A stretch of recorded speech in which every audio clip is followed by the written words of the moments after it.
This is what happens when you see 7 years of incomes falling for the average worker while Wall Street is booming and declare, as Senator McCain did earlier this year, that we've made great economic progress under George Bush. This is how you can reach the conclusion as late as yesterday that the fundamentals of the economy are strong. Well, we have a different way of measuring the fundamentals of our economy. We know that the fundamentals that we use to measure economic strength or whether we're living up to that fundamental promise that has made this country great, that America is a place where you can make it if you try. Americans have always pursued our dreams within a free market that has been the engine of our progress.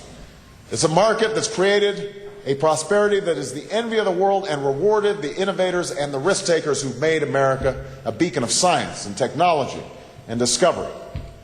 But the American economy has worked in large part because we have guided the market's invisible hand with a higher principle, that America prospers when all Americans can prosper.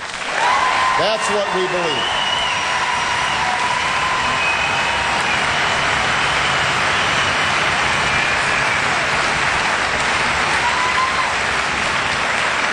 That's why we have put in place rules of the road to make competition fair and honest and open. And too often over the last quarter century, we have lost this sense of shared prosperity. And this has not happened by accident. It's because of decisions made in boardrooms, on trading floors, and in Washington. We failed to guard against practices that all too often rewarded financial manipulation instead of productivity and sound business practices. We let the special interests put their thumbs on the economic scales. The result's been a distorted market that creates bubbles instead of steady, sustainable growth. A market that favors Wall Street over Main Street but ends up hurting both. Now, let me be clear. The American economy does not stand still, and neither should the rules that govern it. The evolution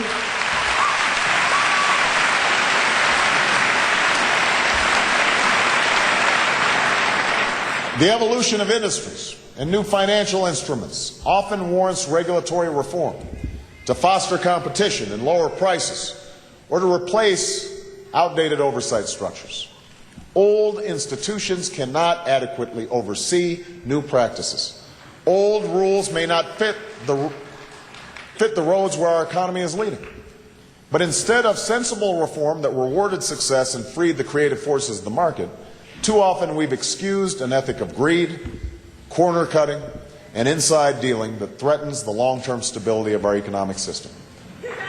Now, remember, we've seen this before. It happened in the 1980s when we loosened restrictions on savings and loans and appointed regulators who ignored even these weaker rules. Too many S&Ls took advantage of the lax rules set by Washington to gamble that they could make big money in speculative real estate. Confident of their clout in Washington, they made hundreds of billions in bad loans, knowing that if they lost money, the government would bail them out. And they were right. The gambles did not pay off, our economy went into recession, and the taxpayers ended up footing the bill. Does that sound familiar? It happened again during this decade, in part because of how we deregulated the financial services sector. After we repealed outmoded rules instead of updating them, we were left overseeing 21st century innovation with 20th century regulations.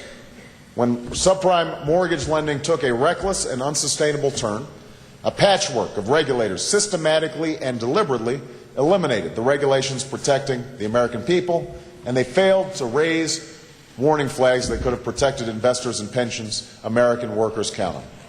This was not the invisible hand of the market at work. These cycles of bubble and bust were symptoms of an ideology that my opponent is running to continue. John McCain has spent decades in Washington supporting financial institutions instead of their customers. In fact, one of the biggest proponents of deregulation in the financial sector is Phil Graham. This is the man who helped write John McCain's economic plan, the same man who said that we're going through a mental recession, the same man who called the United States of America a nation of whiners. So it's hard to understand how Senator McCain is going to get us out of this crisis by doing the same things with the same old players.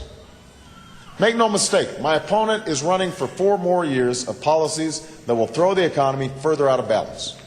His outrage at Wall Street would be more convincing if he wasn't offering them more tax cuts. His call for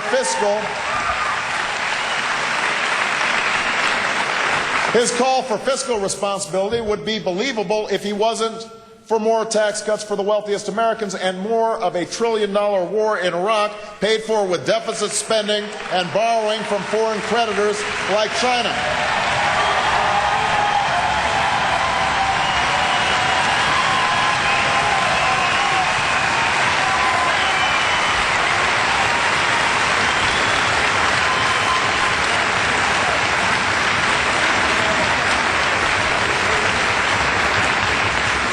John McCain's newfound support for regulation bears no resemblance to his scornful attitude towards oversight and enforcement. John McCain can't be trusted to reestablish proper oversight of our financial markets for one simple reason. He has shown time and again that he does not believe in it. So, what has happened these last 8 years is not some historical anomaly. We know what to expect if we try these policies for another 4. When lobbyists run your campaign, the special interests end up gaming the system. When the White House is hostile to any kind of oversight, corporations cut corners and consumers pay the price. When regulators are chosen for their disdain of regulation and we gut the ability of regulators to enforce the law, then the interests of the American people are not protected. It's an ideology that intentionally breeds incompetence in Washington and irresponsibility on Wall Street. And it is time to turn the page and put an end to it.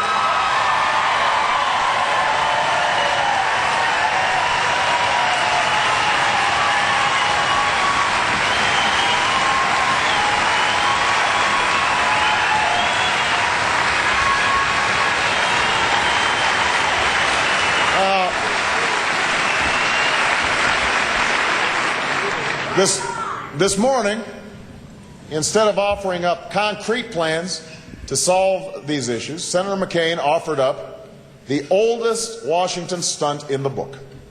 You pass the buck to a commission to study the problem. Now here's the thing. This isn't 9/11. We know how we got into this mess. What we need now is leadership that gets us out. I'll provide it. John McCain won't, and that's the choice for Americans in this election. Barack Obama there in Golden, Colorado.